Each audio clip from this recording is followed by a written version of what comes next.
Good. We ready? Okay.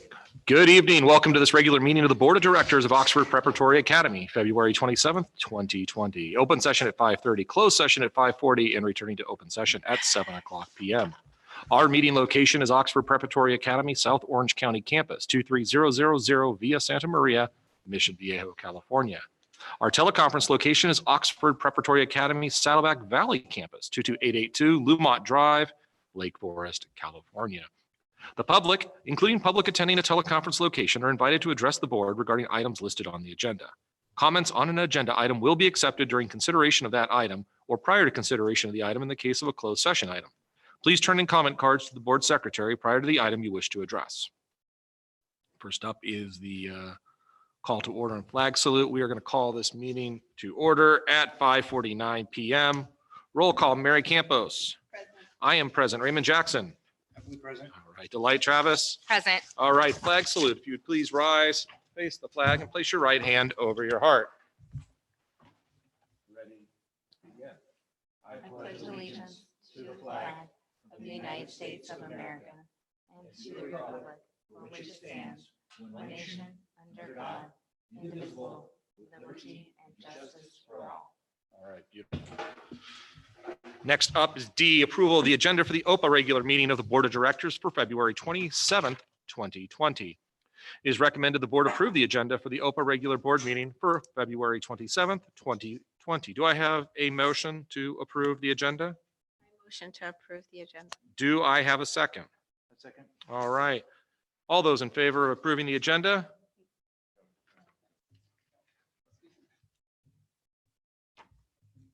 Aye.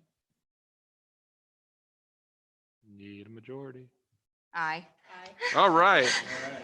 That icebreaker was fun. This passes unanimously, and we will now move to closed session at 5:51 p.m. Oh, wait, closed session. Public employee performance evaluations, Government Code 54957. Do we have a title executive director? Do we have any comments? Cool. We're going to closed session. And I'm taking my book.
Yeah, when I asked if Thomas was getting proofs,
Oh, you wanted to be lifelike. All right.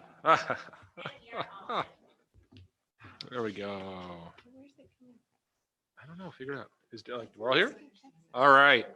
We now return to open session at 7:44 p.m. with nothing to report from closed session. First up is item 4, consider as follow. A, approve minutes from the OPA regular meeting of the Board of Directors on January 23rd, 2020. B, approve the OPA personnel actions. And that is it. It's recommended the board approve consent agenda items A and B. I make motion. All right. Do I have a second? I second. All right. All those in favor say aye. Aye. Those opposed, this motion passes and the consent agenda items are approved. Next up is 5, public comment, oral communications, non-agenda items. The public, including public attending a teleconference location, are invited to address the board regarding items not listed on the agenda. No individual presentation shall be for more than 3 minutes, and the total time for this purpose shall not exceed 15 minutes. Ordinarily, board members will not respond to presentations and no action can be taken. However, the board may give direction to staff following a presentation. Please turn your comment card into the board secretary prior to this agenda item.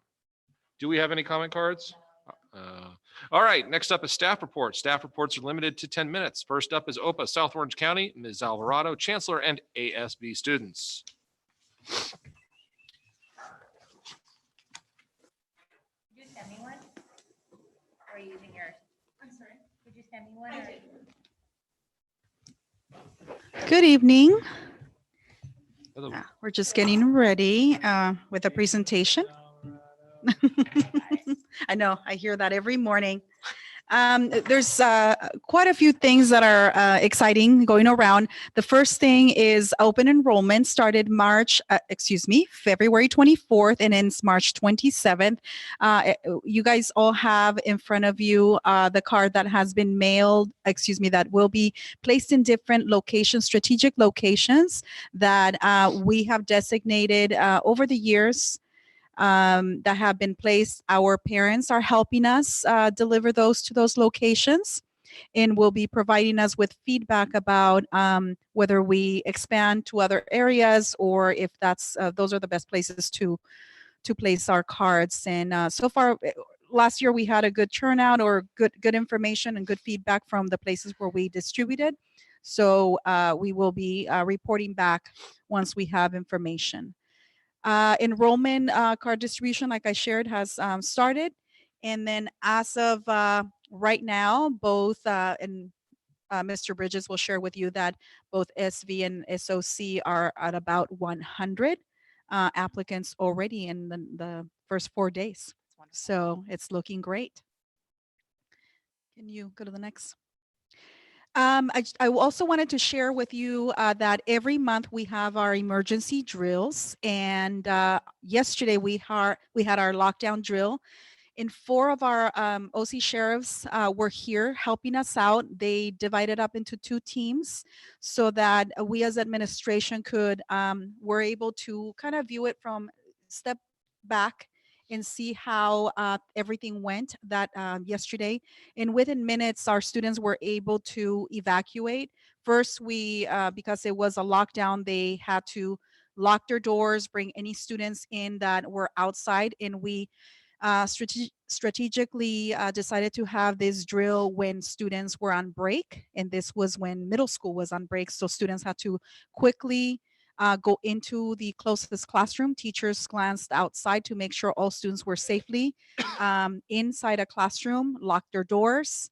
And then after that, we all evacuated onto the field in different locations. And it was a very successful. We had a few minor things that we need to clean up.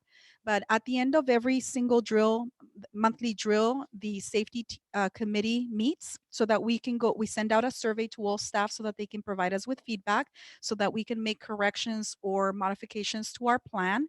And the safety committee includes Ms. Bainey, Mr. Barton, Mr. Ceballos, Ms. Roney, our office manager, our school nurse, our dean, and myself. So that's the team that meets monthly, and we make changes to the plan as throughout the year. Esports, I'm very proud to announce that this was just a an idea at the start of the school year, actually in the summer, just an idea that we wanted to start esports here on our campus and as well as SV. And on Saturday, we had our first tournament, SOC versus SV, and SOC won. And we have our next tournament on this Saturday on the 29th, again at the Microsoft Mission Viejo store.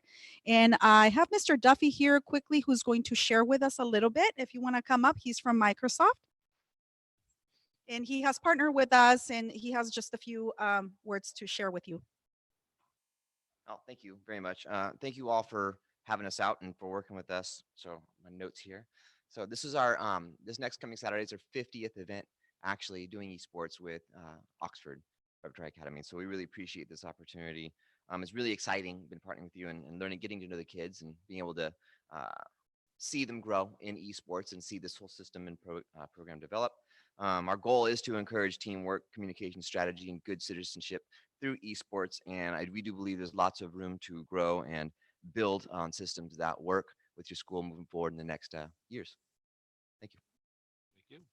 Thank you so much. And like I said, it's both campuses that are involved in this process. And our last tournament will be at the UC Irvine Esports Arena that we are, they are graciously allowing us to use their esports arena for our students for their final tournaments. So very, very excited about that.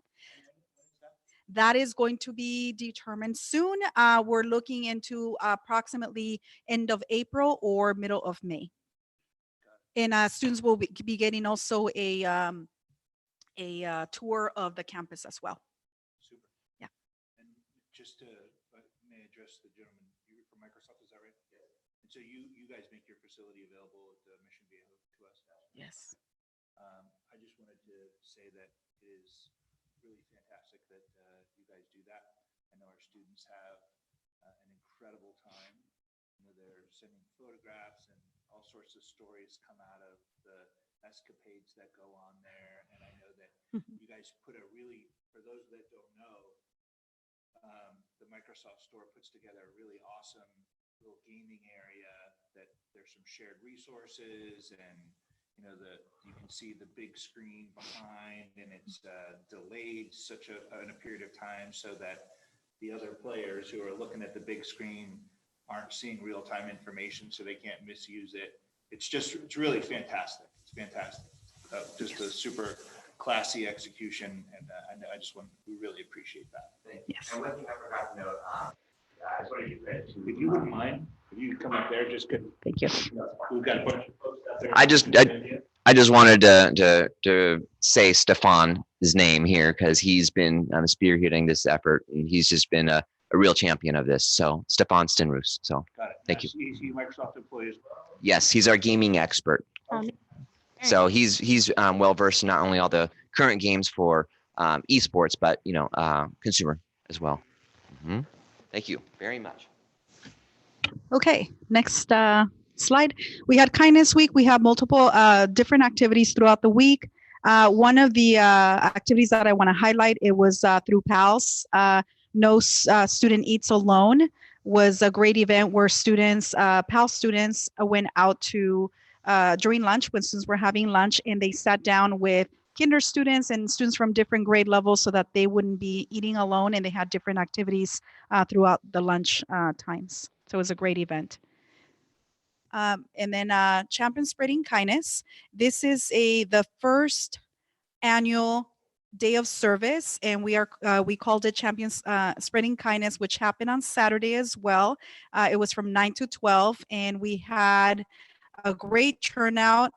It was raining. Parents were calling the day before asking, are we still doing it? Are we canceling?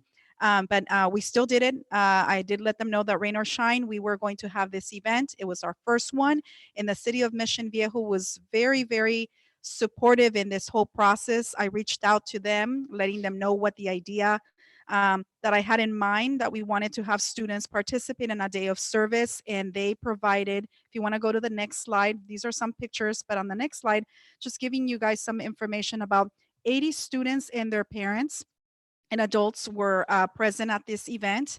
The goal was 100. So the rain affected that a little bit. We were still very pleased with the number of students and parents that showed up. OC Sheriff's Police Department and the Police Explorers were there also supporting us. Staff from the YMCA were there. Mayor Pro Tem was also there, Trish Kelly, supporting our event. And we planted 600 trees and plants on that day. And I believe that's the last slide. Thank you so much. Thank you. All right, good job. And I think that they translated into 4 loads of laundry at this house. All right. Next up is the OPA Saddleback Valley Report with Mr. Bridges, Chancellor.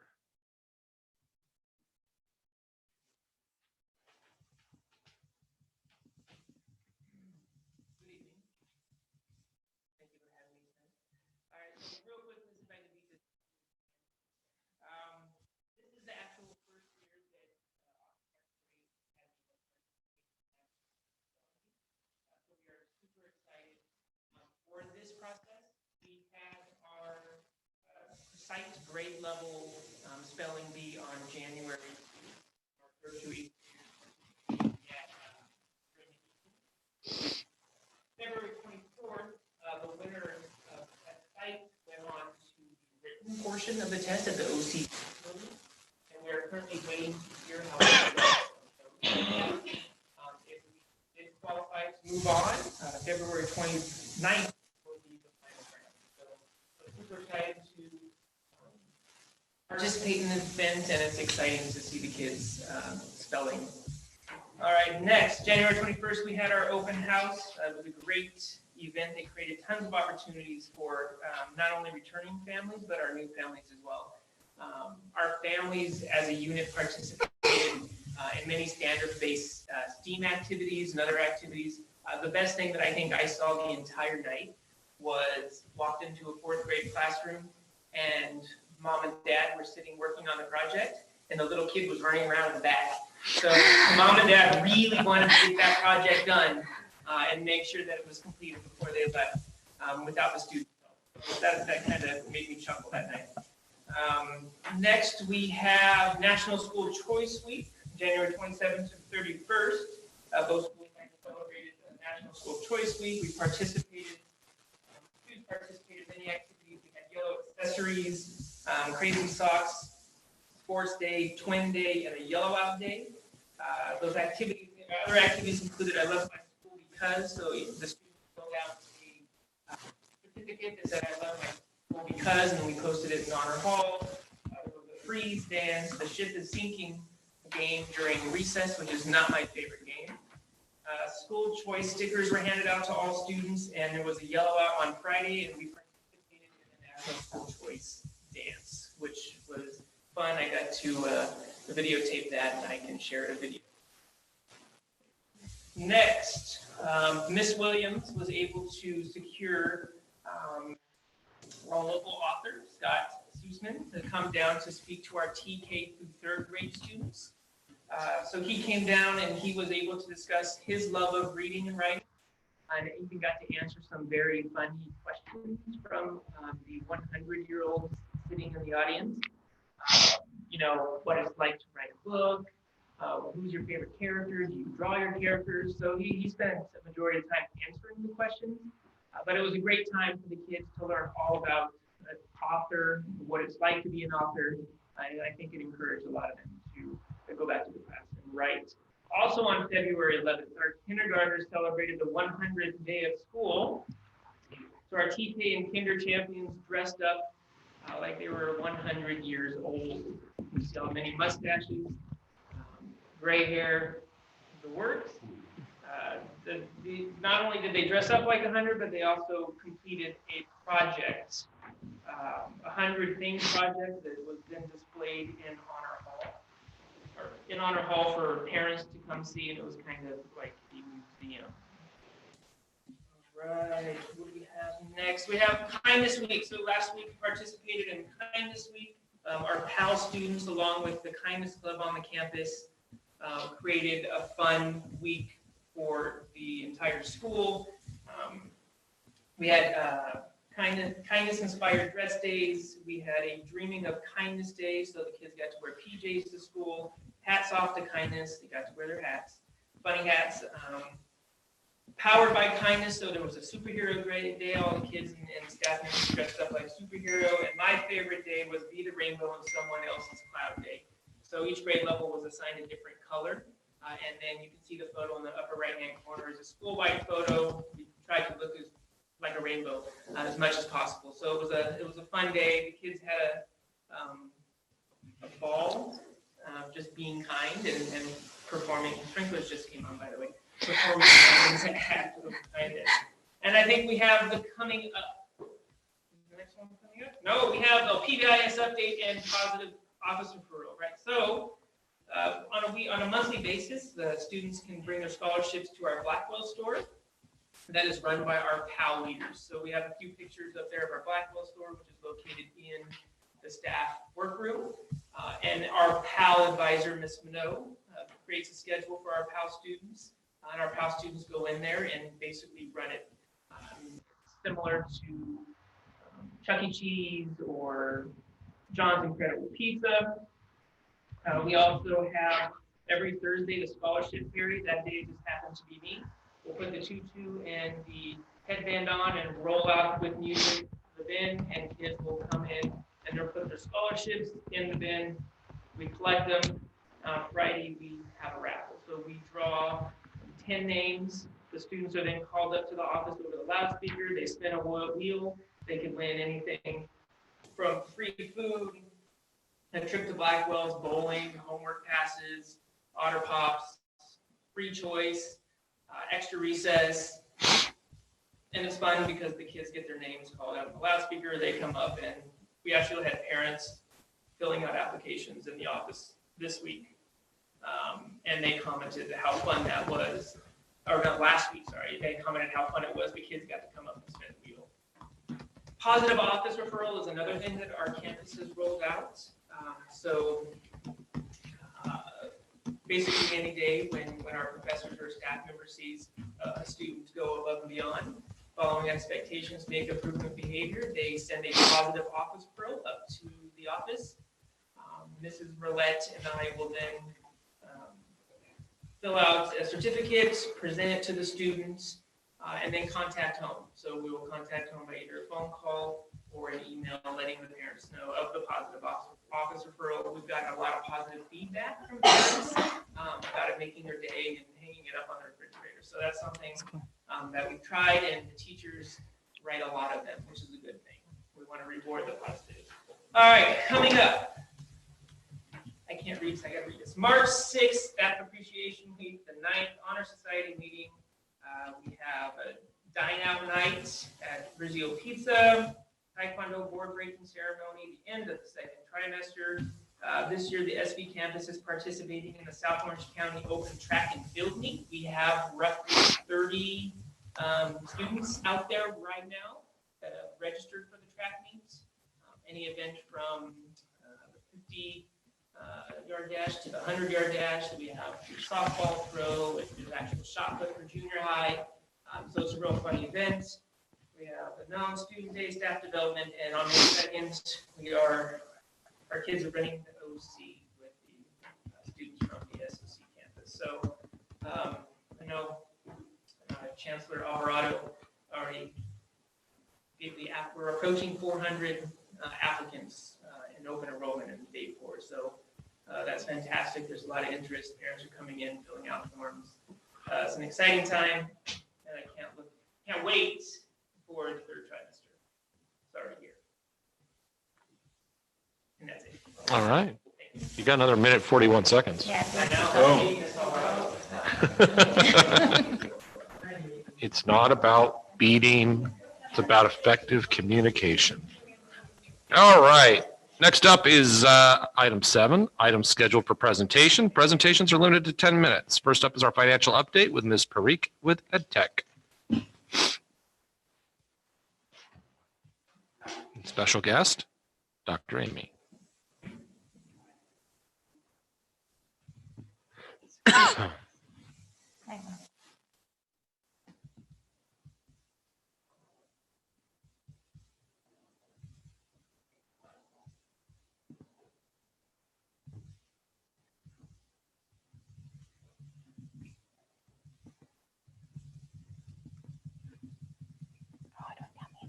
Sound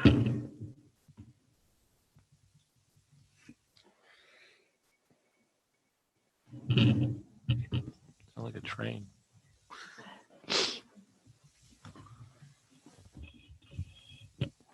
Okay, so these are the financials as of the end of January. So I'm gonna.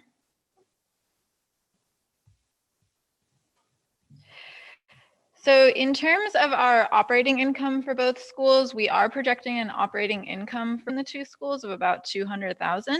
SOC is projected an operating surplus of about 827,000 and SV at 299. So between the two, about $1.5 million better, or $1.4 million better than budget. For SOC, last time we presented, we were looking at an operating surplus of about 707,000. We're now at 827, so an improvement of 120,000 compared to what you saw at the end of December. This graph depicts what has changed. The largest savings are from textbooks. So you had purchased a science program for 6 years, and so we have, from an accounting standpoint, we can spread that cost based on the years that the program is for. And so we've gone ahead and adjusted that into the forecast. So it's not necessarily a change to what you've already paid. It's just spreading that cost from an accounting perspective over each year that you would be using that curriculum. And so that results in this year an improvement of about 111,000 for SOC. For compensation and benefits, that is the other area that we're seeing savings, about 93,000 at SOC. This is mostly a shift between SOC and SV. So we have a shift in terms of staffing costs from SOC's budget to SV's. And so the net between the two is about 23,000 in savings. This is also incorporating adjustments related to turnovers or vacant positions, where there's savings there, where if you don't have someone in that position, there's some savings. And then also just truing up to some of the staffing costs that you've been approving at the board meetings in terms of related to HR, tech, and intervention support. So that's where we're seeing that 23,000 in savings is truing up all of those costs. In terms of local revenue, this is about $3,000 in donations that were received that exceeded the forecast that we had. Miscellaneous is about $2,000, so very small expenses that exceeded the budget. So all of them are pretty small, and so we just grouped them together in terms of $2,000, but they're primarily related to dues and memberships and student snacks at SOC. And then the last three adjustments that are negatively impacting the forecast are the prior year lottery adjustment. So this is related to last year's lottery revenue. Every January, it gets trued up by the state in terms of the ADA that they're funding you on. And so at this point, we have the final entitlements from the state, and they came in about $16,000 lower for SOC than what was previously forecasted. Or previously received due to them truing up your ADA for the year, for last year. Marketing and recruiting, this is related to the ComLab contract, and so we've added that into the forecast. And then SPED contractors is related to an estimate for your NPS, your non-public school service cost in terms of the forecast for SOC. For SV, so SOC, we saw a $120,000 improvement. SV, we're actually seeing $17,000 decrease in operating income. We're projecting a $299,000 operating income from the $317 we were previously projecting. Again, a lot of the same changes. So textbooks here, we have $123,000 in savings. But on the expense side, we have the special ed contractors, which is again the estimate for NPS services, but compensation and benefits is the difference, where SOC saw savings, SV has an increase in costs, but the net is savings between the two. The other items that are different here, local revenue, $2,000 increase is for campus fees from the YMCA. Miscellaneous is small, less than $1,000 items that exceeded the forecast, which were related to field trips and non-instructional consultants. And then communications is related to expenses that were one-time in nature that were not accounted for in the original budget. Any questions on any of those? Okay. So then cash flow forecast continues to look strong. You had about almost 2.2 million in the bank for SV, and then 1.4 for SOC at the end of January. And we anticipate that you won't have any cash need through the rest of the year. Pretty stable funding starting in March as we true up to P1 ADA for the year. In terms of opportunities and risks, this is pretty similar to what you've seen in prior months.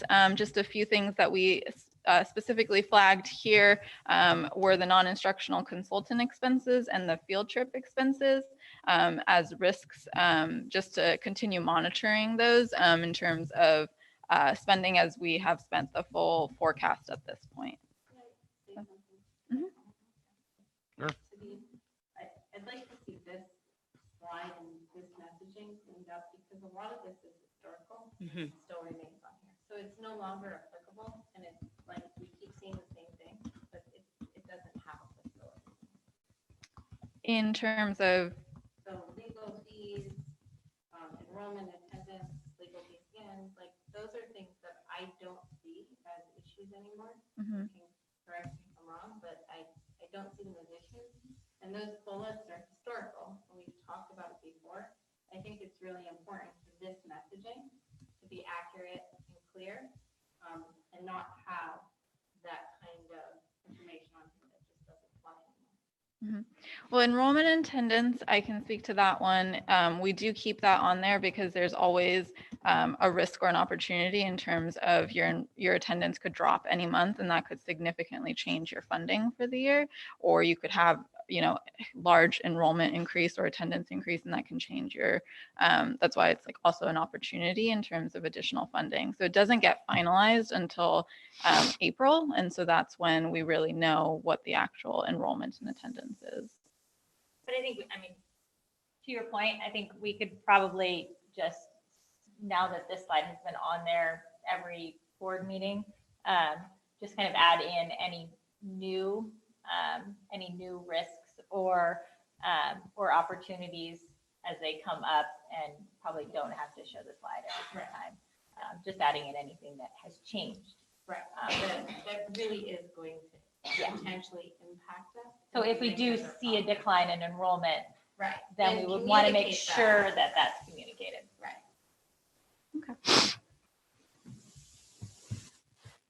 And then our last slide is just the January check and credit card register.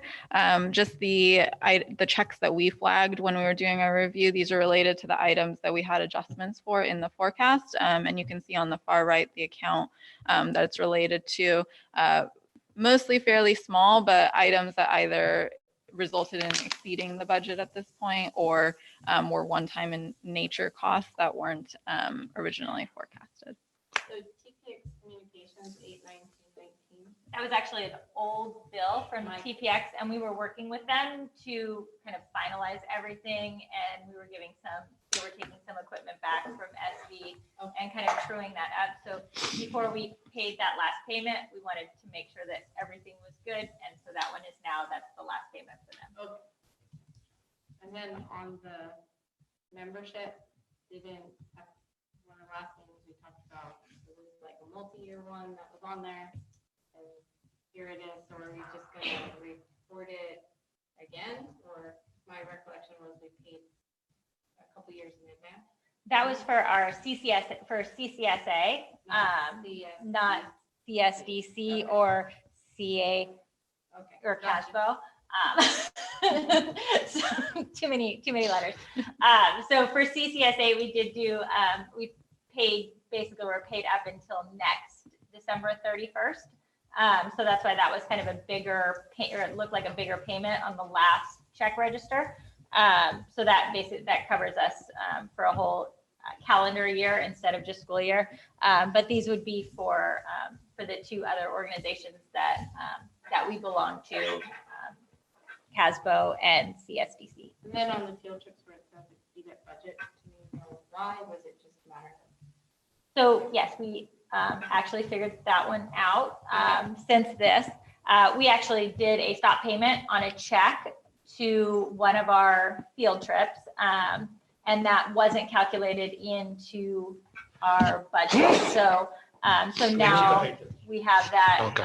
So now the field trips, that'll be accounted for in the field trips. That fact that I think it was $18,000 is no longer going to be showing up as a negative.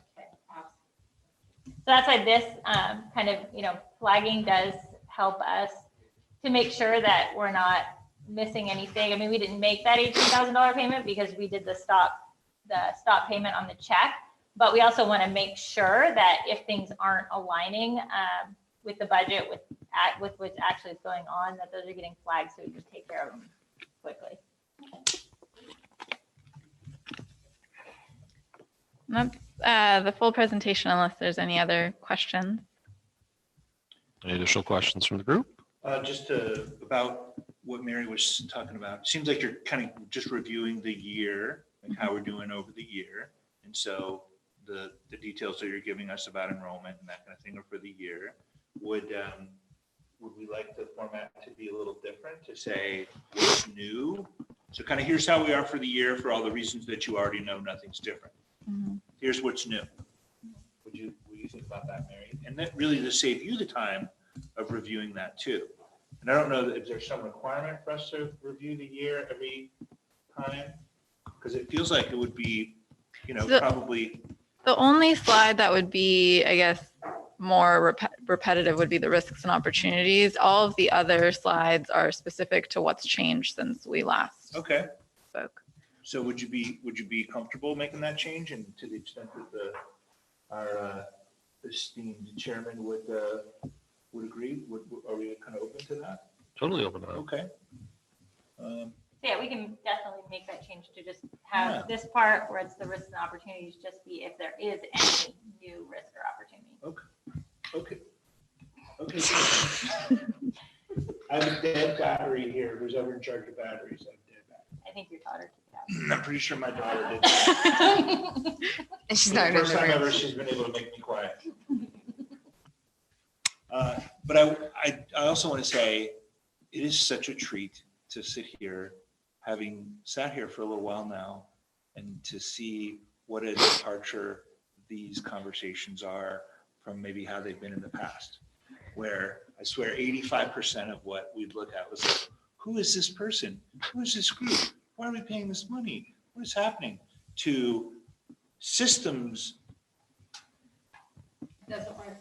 You have to systems in place that make sure that anomalous transactions are surfaced, researched. So by the time we're here, you've already got an answer for what it is. And this is such a treat. And I just want to remind everybody kind of how things used to be, because it's just so spectacularly good right now. Really appreciate all the effort to make this happen. And it's so wonderful. And it brings me such a great amount of peace to know that these systems are in place. So I know it doesn't come easily, but I wanted to say thank you. And I appreciate you letting me borrow your microphone, Mary. Any other questions or comments from the board? All right. Thank you very much. Thank you.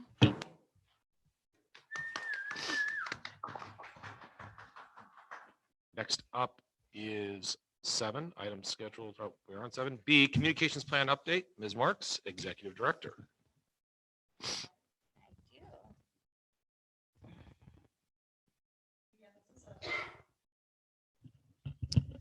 This is our monthly update about our communications plan. The update this month just demonstrates where we are in our timeline in February. We're heading into March.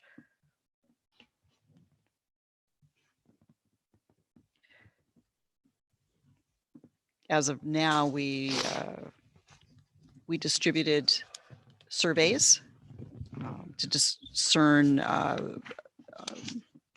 the answer to a set amount of questions, and also some of them are on the responses to the LCAP, and sent them out to our stakeholders, parent families, our community members, our teachers, and our upper grade students.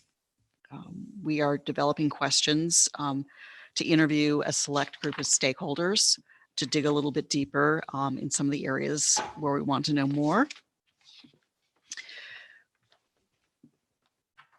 In terms of deliverables, since we last met, a social media calendar for each school has been developed. And that's been developed by Communications Lab in concert with our office managers at each site. And it's updated every month. This way we have information going out on Instagram and what's the other platform that we're using? I think we're still getting Twitter. We're still working on Facebook. And we're having a couple issues there, but we have regular posts now. Communications Lab is also monitoring social media for us, seeing what's being talked about, what are some of the feedback and responses about us, and again, how we can go much deeper in terms of disseminating messages and information about our schools. We also completed a style guide. So there will be uniformity will be brought in terms of our various communications, like our letterhead, our signature lines, and it's a bit all over the place. So we're bringing it in, and the letterhead and envelopes and business cards. We're piloting a little bit of a more modern, distinctive font. Something, again, that I really think about Open the way that we have an Orange County identity. And I think, again, something, as I said, a little fresher and demonstrates this is OPA Orange County. I think that's important. We've also developed an enrollment card that is being distributed to our pipelines and sources of referral and various community organizations or at the school. It's also posted on site. It looks very professional, and the idea is it can be posted on a refrigerator. It's nice in terms of very detailed information, whether it be about admissions or about the school. The card refers the reader back to the OPA website. Also, we had an enrollment press release. It was launched on 25th of February, restating some of the things in the enrollment card, but just letting folks out there know in just a variety of different ways that open enrollment has begun. Spring 2020 also will be reviewing our website. We'll be reviewing the branding that we have. I have a copy of what the letterhead looks like for us in one of the slides. It's plain, but again, I think we can build on it, but we're looking at consistency right now. And this is what we've been launching in our administrative offices. And the last slide, just again, it's a copy of the enrollment card, both sides. And I don't know if you have any further questions, but again, we continue to plan, but also begin to develop products that we just put in place now, but with consistency and with a sense of how we want to present ourselves as OPA Schools of Orange County. All right. Any questions or comments from the board? Seeing none, we will now move on to item 8. Thank you, Ms. Marks. Board reports and/or comments. Start at the far end of the table. Ms. Travis, any board comments? Nope, everything's good. All right. Next up, Mr. Jackson. Wonderful days, great team, good job, keep it up. All right. Next up. Sorry, Mary. I'm good. Okay, and I'll say that I am good as well. We now move to item 9, Executive Director's Report. I don't have anything additional to report, but I would like to bring the board's attention, as well as those in the audience, those listening at home as well, watching us, that we are going to be, the recommendation to approve our comprehensive school safety plans are coming on the agenda, and inclusive of those plans, you will find our emergency response for pandemic influenza. So that's always part of the school safety plan, and questions might come up, but again, operationally, we have plans in place. And this is part of what goes into a comprehensive plan. Also, updates on the novel coronavirus. If you have any concerns, we put them on our OPA webpage. All right, very good. Next up is 10 items scheduled for board action. First is A, approval of the comprehensive school safety plan for Oxford Preparatory Academy, Saddleback Valley. Education Code 32280 states that all California public schools, in cooperation with local law employees and other persons who may be interested in the prevention of campus crime and violence, develop a comprehensive school safety plan that addresses the safety concerns identified through a systematic planning process. This plan contains strategies aimed at the prevention of and education about potential incidents involving crime and violence on the school campus. It is recommended that the board approve action agenda item A. Will somebody be presenting on this? I'm just going to kind of talk briefly about it. Like the item states, it is mandated that each one of our school sites create a comprehensive school safety plan with a variety of different things in there. Like Ms. Marks talked about, everything from our response to pandemic influenza to our fire drills, any kind of intruder on campus. And our sites have done a really good job of getting a lot of input on these plans. They each have a safety committee, and the school SROs are part of those committees and are providing input into those plans, as well as parents and students and staff members. There are very specific things that have to be in each one of each school's safety plan.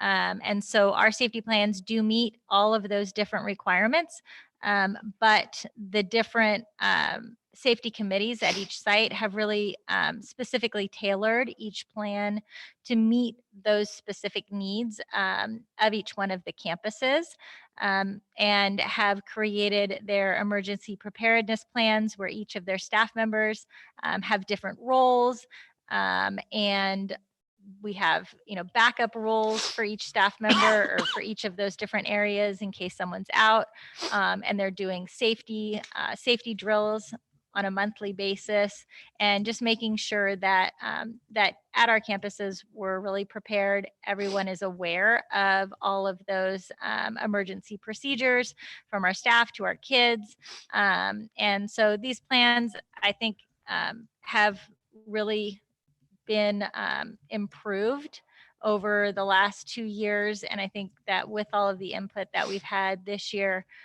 they really are a comprehensive plan for each one of the schools. So we're hoping. Each one of the plans was also out for public view at open house, and we got some comments and some feedback during open house as well, just from kind of the general community that was here then. And so I think that they are a really good plan for each one of our school sites. So we're hoping that you will approve those tonight so we can put those into effect. And each year those have to be approved by the board or be finalized by March 1st. So again, we're hoping that you will approve those tonight. All right. Do we have a motion at this time to approve action agenda item A? Motion To approve? to approve. And do I have a second? Okay, any discussion by the board? All right, all those in favor of approving action agenda item A, say aye. Aye. Opposed? This vote passes 3-0. Next up is B, approval of the comprehensive school safety plan for Oxford Preparatory Academy, SOC. Education Code, Section 32280 states that all California public schools, in cooperation with local law enforcement agencies, community leaders, parents, pupils, teachers, administrators, classified employees, and other persons who may be interested in the prevention of campus crime and violence, develop a comprehensive school safety plan that addresses the safety concerns identified through a systematic planning process. This plan contains strategies aimed at the prevention of and education about potential incidents involving crime and violence on the school campus. It is recommended that the board approve action agenda item B. We heard about it. Do I have a motion? I motion to approve action item agenda B. Do I have a second? Second. Any discussion on the SOC plan? I have to ask. All right, seeing none.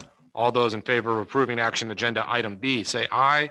Aye. Those opposed, this motion passes by a vote of 3-0. Next up is C, approval of adoption of Positive Prevention Plus. The California Healthy Youth Act requires that both comprehensive sexual health education and HIV prevention education be taught once in middle school and once in high school. In order to meet this requirement, Oxford preparatory staff are recommending that Positive Prevention Plus be adopted for use in 8th grade. It is recommended the board approve action agenda item C. Somebody want to present on action agenda item C? Okay. Then again.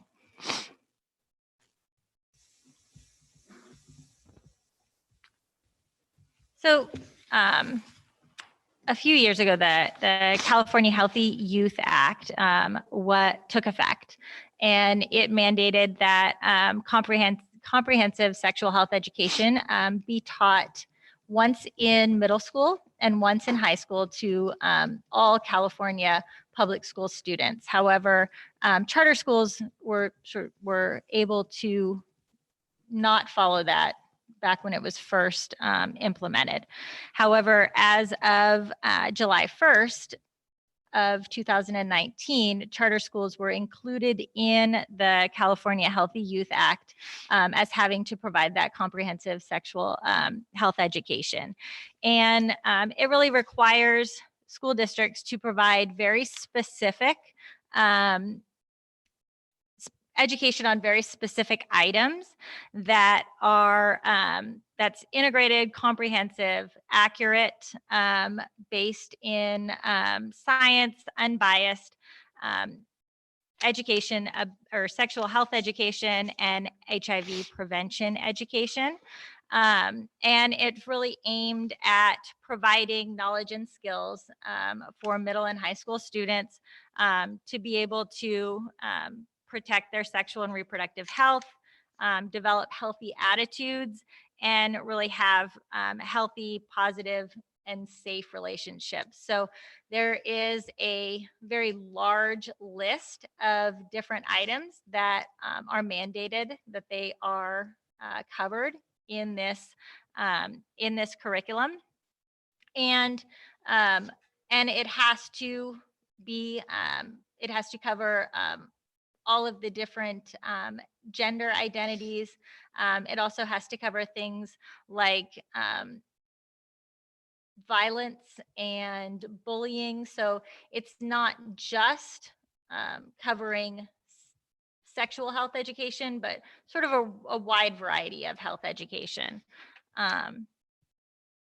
So some of the things, again, that have to be covered are puberty and human reproduction, but also things like friendship, dating, love, commitment, bullying, and other risky behaviors.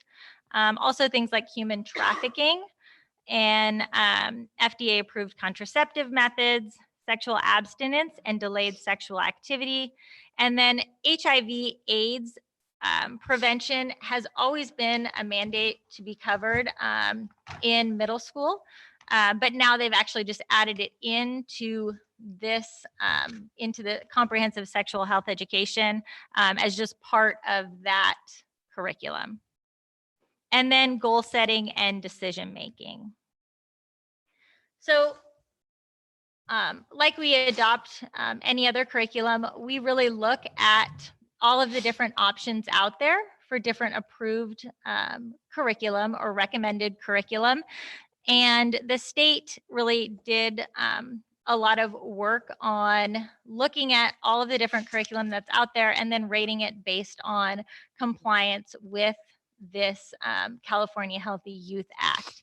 And really, there's districts can choose to provide this curriculum either by outsourcing it and bringing people in to provide the curriculum, or by providing the curriculum with our own staff. And then by using either kind of compiling a whole bunch of different resources or using more of a comprehensive curriculum. And so when we looked at all of the different options and thinking about our students and our community, but again, making sure that we are being compliant with the California Healthy Youth Act, the curriculum that seemed to more meet the needs of our students and our staff and our community was Positive Prevention Plus. It does meet all of the criteria better than any of the other curriculum that is out there. So it's more compliant with the Healthy Youth Act. But in some areas, it doesn't maybe go into quite as much detail as some of the other curriculum that's out there. And so, you know, in looking at trying to meet the needs of the California Healthy Youth Act, but also, you know, make sure that we are also looking at our own students and our school. This curriculum seemed to meet those needs. One of the other things that we talked about was the fact that we did not want to bring in outside agencies to provide the curriculum because we thought that our teachers knowing our students and having those relationships with the students would be the best to actually provide that curriculum instead of, again, bringing in outside agencies.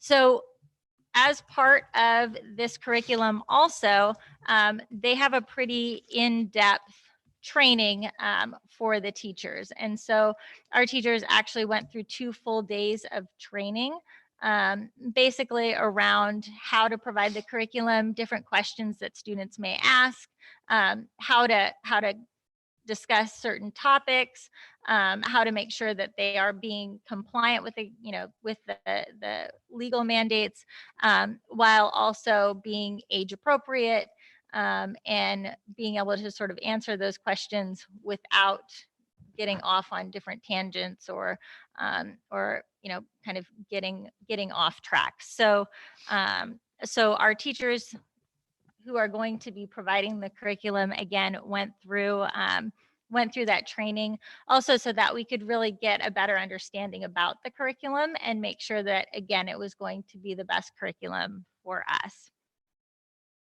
So like I said, there's the state created a compliance curriculum tool, and this curriculum met pretty much all of the criteria. It was the most age appropriate for middle school students when we looked at it, especially because most school districts have to do this once in middle school and once in high school. And so a lot of the bigger districts were looking for more high school appropriate curriculum, whereas we were really looking for curriculum that was going to meet the mandate but be more middle school appropriate.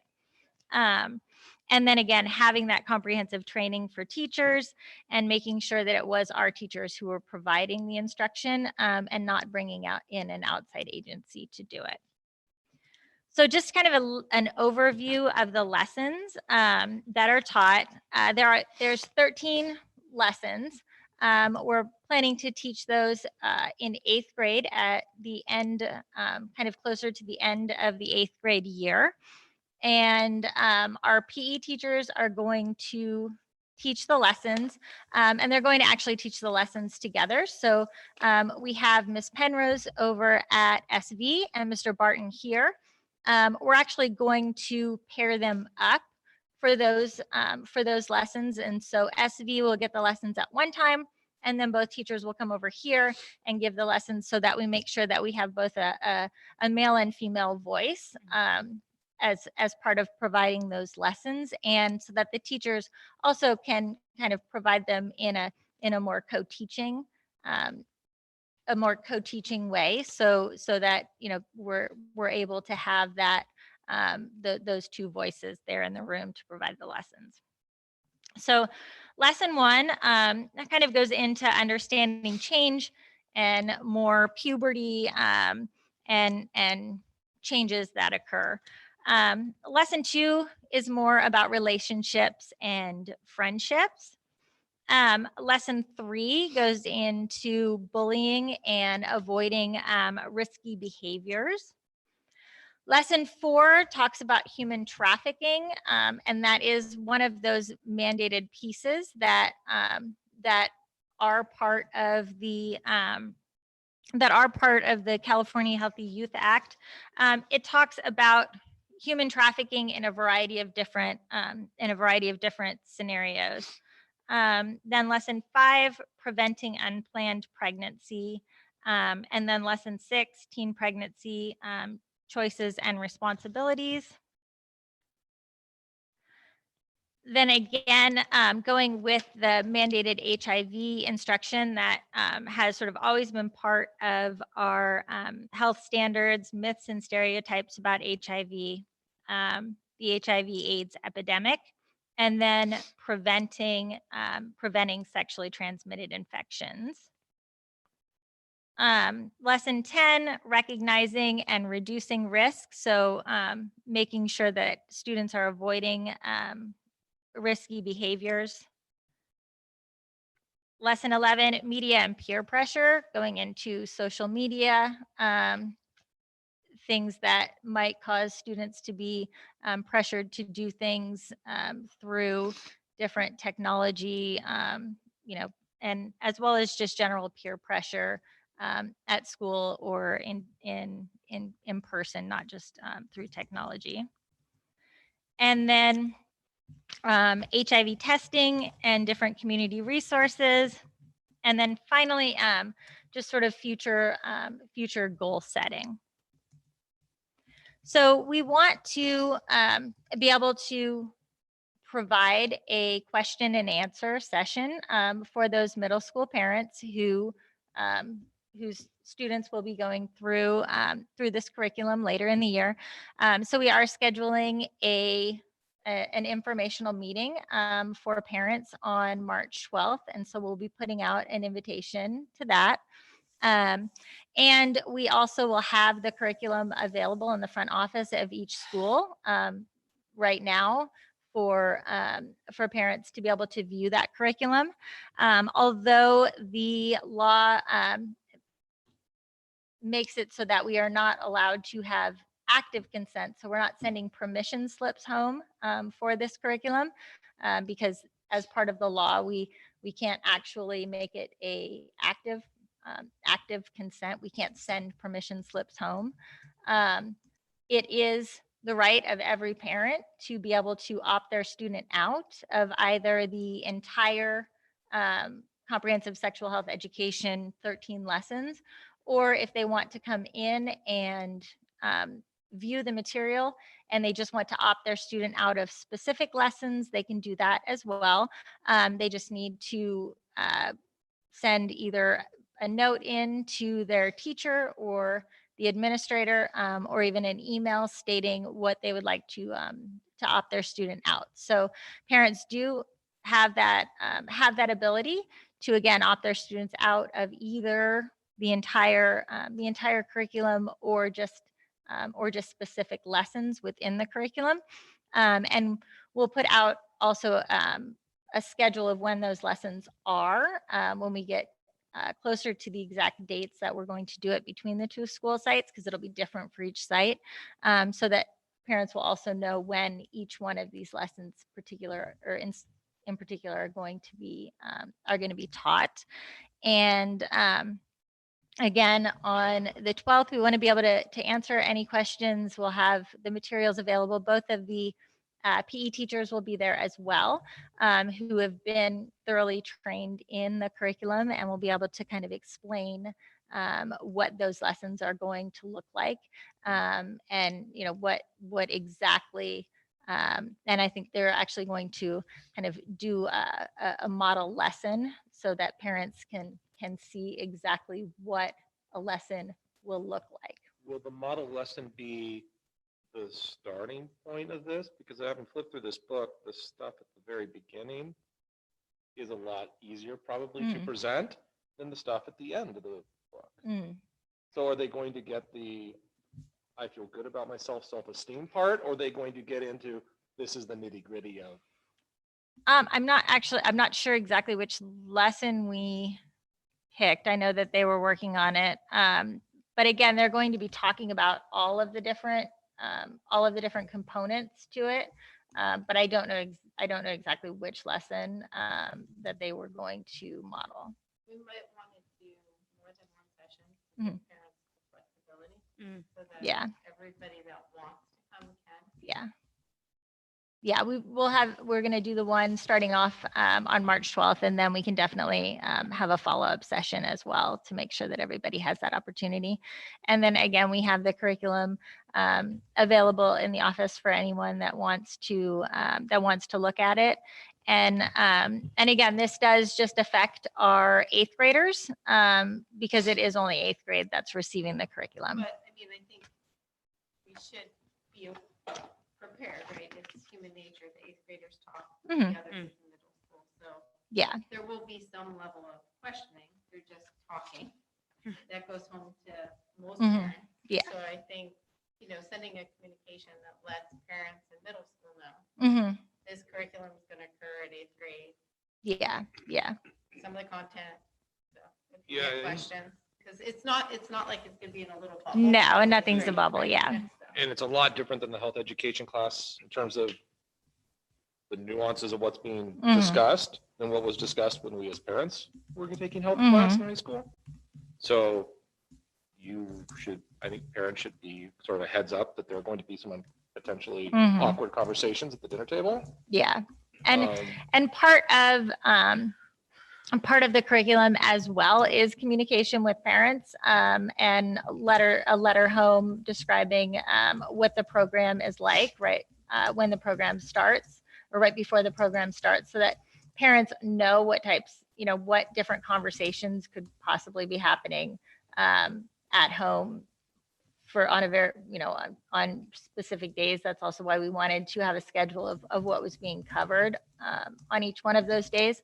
And part of this curriculum that also sort of stood out was that communication with parents and the fact that it did provide those letters home for parents so that they did have that communication before their student had those lessons. They would know what was being covered. So that was actually one of the additional strengths of this curriculum versus some of the other. We might want to consider just having like a middle school meeting that hits, more of, I think, the grades that are going to be impacted by, right? Because a lot of 8th graders and 7th graders, they have siblings. Yeah. And they're going to talk about it at home. They're not going to shelter them from the conversation. So I think parents that are in middle school today should be aware that it's coming, aware of what the content is and when, so that there's awareness all around. Yeah. Right? Yeah. In the discussion. Zach, will there be copies of this book available when we have our parent meetings? Yeah, we actually have copies of it in the front office. So actually from now through the time that we're giving the curriculum, parents can come and view it anytime. And we'll also have a lot of copies for them to be able to look through it during those parent meetings. So we want to make sure that it's very transparent and provide parents with as much information, because we don't want to have those awkward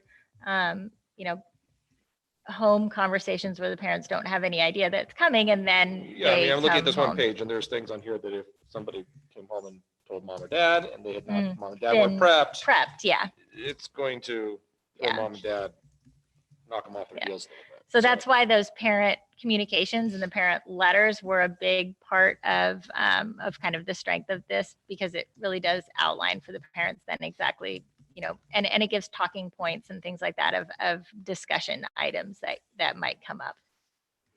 And as part of the teacher training, that was a big piece of it as well, of instead of, unlike just a regular curriculum training where they're just going through what's in it, it was more, well, after giving this, here's questions that come up that might throw you for a loop. And so, just kind of training the teachers as well to be able to handle those questions. Just a thought, our science teachers, it may be a good idea to have them be partners in this as well. Because I think from a technical basis, they may have knowledge that can be helpful. In these discussions, right? Yeah. So it may be worth bringing them in as partners. And one of our PE teachers, Miss Penrose, also has a health credential. And so she has a lot of training and actually is credentialed in providing that health education along with her PE credentials. So she also has a lot of background knowledge, but I think just, you're right, getting the science teachers then with that health background. I think just having as many people being able to provide appropriate input is a good idea. Any other questions or comments from the board?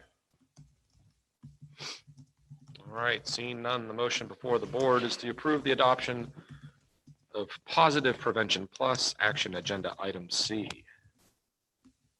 we have a motion on this yet? So we went right into discussion. All right, so we need a motion to validate that discussion we just had. I'll draw my discussion back. Thank you, please. I make a motion. Do I have a second? I second. All right, any further discussion by the board? Seeing, oh, That was a lively discussion. I love it. all right. 3 cheers for democracy, or free speech. All right, all those in favor of action agenda item C, say aye. Aye. Those opposed, this motion passes unanimously. Up next is D, approval of OPA access to public records policy to protect the integrity of the local agency, files and preserve the orderly function of offices. Agencies may establish reasonable policies for the inspecting and copying of public records. Requests for public records shall be made to the office of the executive director. The executive director or designee may then determine the most appropriate employee of Oxford Preparatory Academy, OPA, to assist in assembling any public records for production. It is recommended the board approve action agenda item D. I make a motion to approve. Do I have a second? I second the motion. Okay, do we have a presentation on this, or are we ready to just jump right in? I didn't prepare a presentation, but if there's any additional questions, but it has been vetted, policy has been vetted by our attorneys. All right. All right. Any questions or comments from the board? Seeing none, all those in favor of approving action agenda item D, say aye. Aye. Those opposed? This motion passes unanimously. Up next is E, approved donations received by OPA. First is a check for $1,400 from AR Rad Consulting, Inc. for OPA SOC 6th and 7th grade program. And the second is a donation of 30 books from David Hartz to SOC 2nd grade. It is recommended the board approve action agenda item E. Make a motion to approve agenda item E. And do I have a second? I second. Do we have any comments? Can we have a blanket approval for any and all donations? I Yeah. don't. Bigger, Well, better, actually, faster. you should not have a blanket approval. No. Get Yourself in trouble. Well, it's just. Yeah, Because you there meant needs to to be a encourage policy. everybody to real do it. property or something. There needs to be a policy that's put into effect. We have a donations No policy in our speed fiscal, boats. in No our golf fiscal carts. policies. Golf carts, good. Okay. Why would you say no to a golf cart? No, I'm saying. It can be a liability. Safer than a Segway. Touche. Okay. All right. Now to watch, somebody was going to donate a Segway. I screwed love that up. Denise, Garrett, I'm totally sorry you didn't get your Segway. It doesn't happen. It's my fault. All right. We would definitely love a Segway donation. It'd be awesome. Oh, it's been so cool. All right. All those in favor of approving action agenda item E, say aye. Aye. Those opposed? This motion passes unanimously. Next is 11, adjournment. Do I have a motion to adjourn? It is recommended that we adjourn. I motion to adjourn. All right, do I have a second? A second. All right, all those in favor say aye. Aye. This motion passes unanimously. We are adjourned at 8:54 PM.